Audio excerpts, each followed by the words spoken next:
एक भ्रामक प्रचार था. A complete falsehood and misleading campaign was undertaken by the Congress party in the last election, that if BJP gets majority or 400 seats as they claim, they will change the constitution.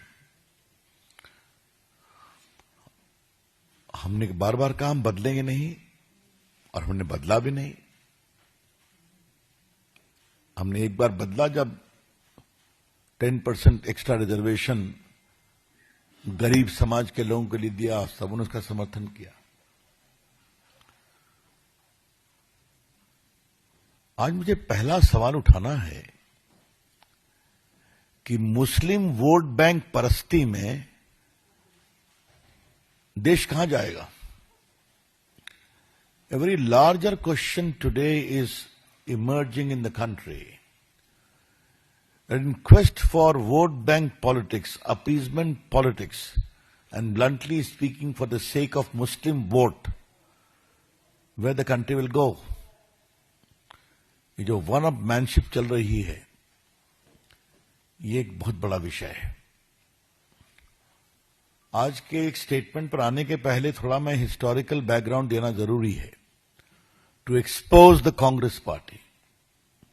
याद करिए, इन्होंने शाहबानो के judgement को पलट दिया था ना. और शाहबानो का केस क्या था, आज के देश के नौजवानों को ये जानने के लिए जरूरी है, वो जानते भी होंगे कि एक लगभग 70 साल की बूढ़ी महिला को उसके पति के द्वारा मेंटेनेंस नहीं दिया जा रहा था. उसने सीआरपीसी की धारा 125 में मेंटेनेंस की गुहार लगाई, जिसको मजिस्ट्रेट कोर्ट ने दिया, जिसको हाई कोर्ट ने दिया. उनके पति बैरिस्टर थे, सुप्रीम कोर्ट तक चैलेंज करने आए, और सुप्रीम कोर्ट ने कहा कि 125 CrPC design to give maintenance to a woman, a wife, is religion neutral. इतना हंगामा हुआ कि राजीव गांधी को झुकना पड़ा, उस जजमेंट को अंडू करना पड़ा, लॉ बदल करके.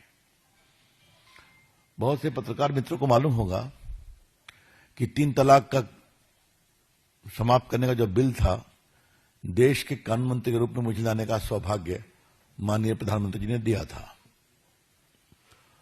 3 तलाक की प्रथा आज पाकिस्तान में भी सीमित है, बांग्लादेश में भी सीमित है, जॉर्डन में, मलेशिया में, इंडोनेशिया में, सीरिया में, क्योंकि ये बहुत ही कुप्रथा है.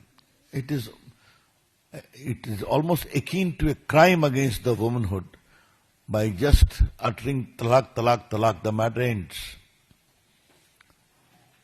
सुप्रीम कोर्ट ने साराबानो केस में जजमेंट में कहा, it is patently unconstitutional. It is not even permissible under the Quran, उन्होंने ये भी कहा था.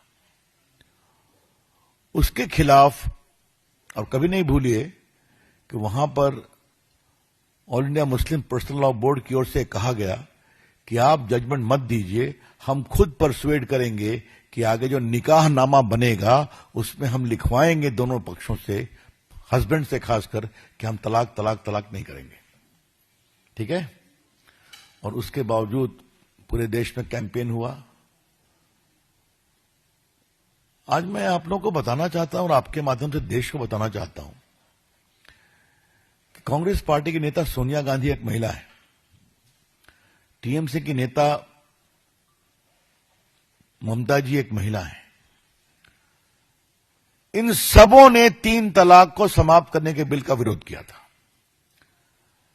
Women leaders who have otherwise long record of activism in public life, just for the sake of vote bank politics, 3 तलाक को समाप्त करने के कानून का भी विरोध किया था.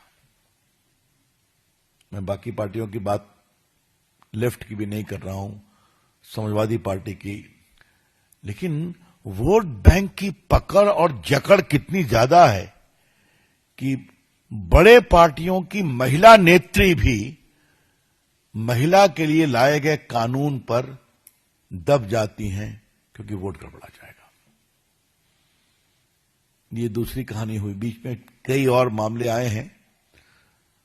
अभी तक एएमयू में SC ST को रिजर्वेशन नहीं है, मालूम है ना आपको?